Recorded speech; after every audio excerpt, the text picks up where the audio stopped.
Bonjour et bienvenue chez Contalia. Nous allons consacrer aujourd'hui le zoom de la fiscalité à la question des plus-values de cession de parts des sociétés de personnes qui sont soumises à l'impôt sur le revenu.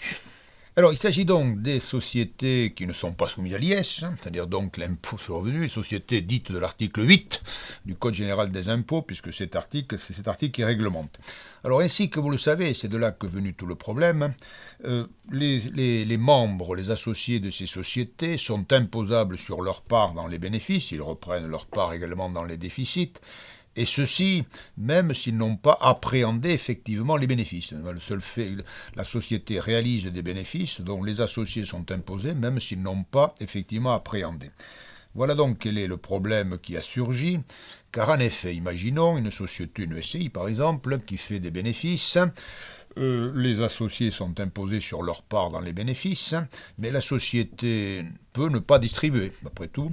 Alors si la société ne distribue pas, eh bien, et si les associés ensuite vendent les parts, le fait qu'il y ait de l'argent dans la société qui n'est pas distribué contribue à accroître la valeur des parts, bref, génère une plus-value. Autrement dit, ça fait une double imposition. Il y a l'imposition de la plus-value et puis l'imposition des bénéfices qui a déjà été faite, double imposition. Mais il peut y avoir aussi une double déduction. Si la société est en déficit, les associés imputent cette part de déficit qui leur incombe, mais ensuite, s'il y a un report à nouveau négatif, comme on dit, vous voyez, et si on vend les parts, cela génère une moins-value, et donc ça ferait une double déduction. Voilà le problème à laquelle est confrontée, notamment la jurisprudence, mais aussi l'administration fiscale. Alors, bon, comme vous le voyez, il donne le risque de double imposition ou de double imputation éventuellement. Alors, il se trouve qu'il n'y a rien dans la loi qui puisse remédier à cela, n'est-ce pas? La loi est muette sur ce point. Et donc, c'est le Conseil d'État qui, de manière parfaitement prétorienne, a trouvé des solutions. Alors, prétorienne, c'est-à-dire il y a deux arrêts essentiels. Il y a un arrêt de 2000, qui est l'arrêt Kemener.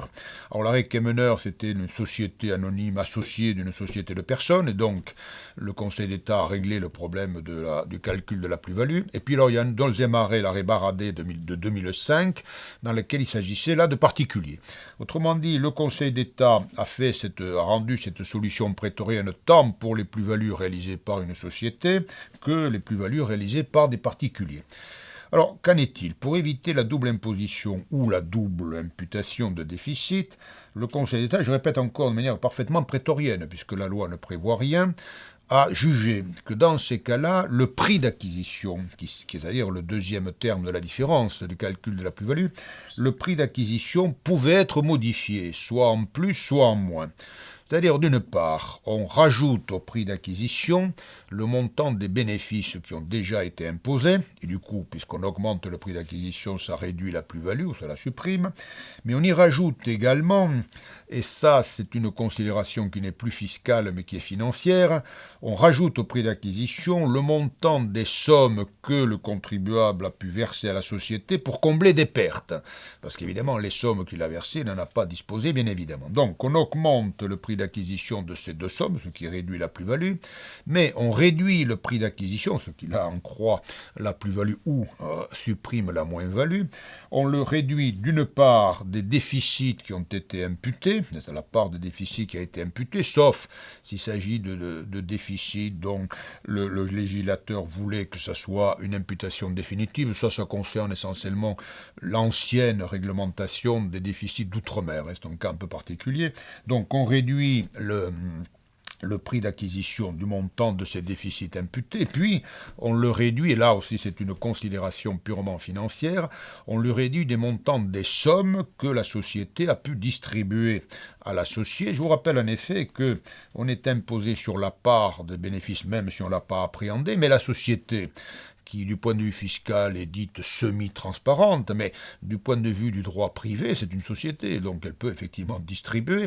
Et dans ce cas, les sommes qu'elle a distribuées, le contribuable en a bénéficié, donc ils viennent en diminution du prix d'acquisition, c'est-à-dire ça accroît donc la plus-value. Alors, il s'agit donc de solutions, que je répète encore une fois, prétoriennes. Le problème, j'aurai l'occasion d'en dire un mot par la suite, c'est qu'il n'y a rien dans la loi. Et donc, pour faire ces rectifications du prix d'acquisition, il faut suivre en fait l'évolution de la société, voir les bénéfices qui ont été imposés, les déficits imputés. Oui, c'est quelque chose qui est assez difficile. Mais alors, le Conseil d'État vient d'apporter une précision, et alors une précision intéressante, alors notamment sur la rectification du prix d'acquisition, la rectification en plus. Je vous l'ai indiqué il y a un instant, on ajoute au prix d'acquisition, ce qui permet de réduire donc la plus-value, le montant des bénéfices qui ont pu être imposés.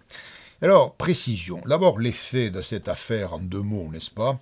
Il s'agissait d'une SCI dans laquelle un contribuable avait la moitié des parts, peu importe.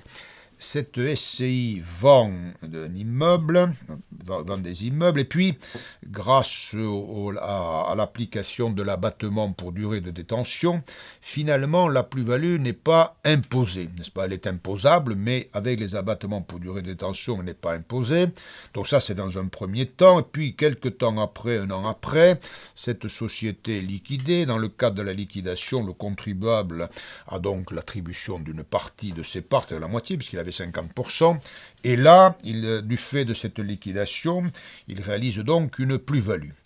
Alors la question était de savoir, dans ce cas, comment on allait rectifier le prix d'acquisition en fonction de ce que je vous ai dit tout à l'heure, n'est-ce pas? Vous voyez quel était le problème? Le problème était le suivant. Je vous ai dit qu'on ajoute au prix d'acquisition le montant des bénéfices ou des revenus qui ont été imposés.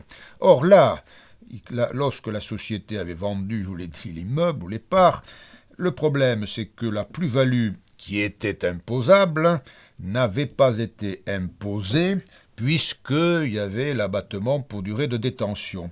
Et donc, quelle était la question? Est-ce que malgré tout, bien que cette plus-value n'ait pas été imposée grâce à l'abattement, est-ce qu'on peut malgré tout l'ajouter au prix d'acquisition et donc ainsi minorer la plus-value? C'est ce que demandait le contribuable, bien évidemment, et c'est ce que refusait l'administration.